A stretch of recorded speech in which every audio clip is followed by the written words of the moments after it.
am part of the Mooney family and also part of the Copper family. So these are heritage poems.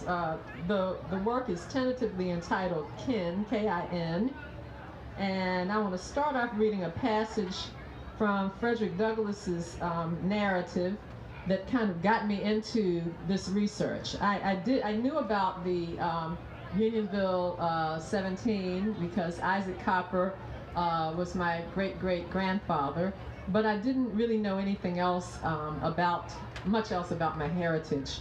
I could not go back any farther than Isaac Copper and Philip Mooney. Philip Mooney was a co-founder of Copperville. I couldn't go back any farther than that. And Frederick Douglass kind of plunged me into the research with this passage from his autobiography. Among other slave notabilities, I found here one called by everybody, white and colored, Uncle Isaac Copper.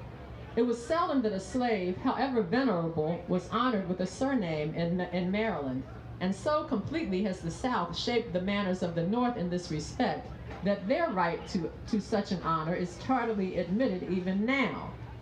This was the case with Uncle Isaac Copper. When the uncle was dropped, he was called Dr. Copper. He was both our doctor of medicine and our doctor of divinity. Where he took his degree, I am unable to say, but he was too well established in his profession to permit question as to his native skill or attainments. But I want to read to you some poems that I have written written in the voices, both in my voice and in the voices of people in Wye House, Unionville, and Copperville. So in 1781, I found this Isaac Copper, Dr. Isaac Copper, I presume, who was around 20 or 22 years old at that time. The question of Dr. Isaac Copper. How did you come to be owned by the Lloyds? Were you kidnapped near the coast of Africa or far from it? Did your father, the chief, send warriors to find you?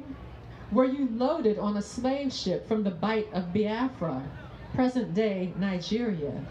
Was the year 1761 and the vessel the Alexander that took 145 Africans and delivered 110 to the port of Annapolis?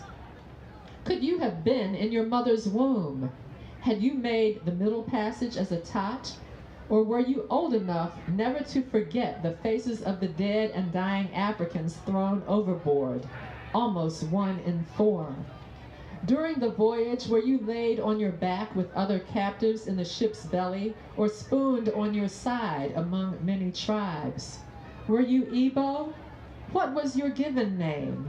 Were you first taken to the West Indies to be broken in and then held in a barracoon till traders greased you with palm oil for auction?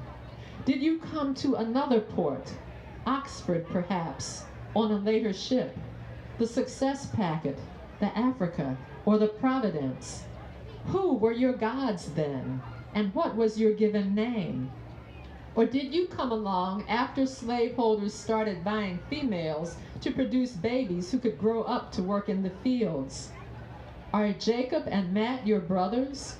Were your grandparents human cargo on the Dolphin, the Diana, the Hunter Galley, or the Fly?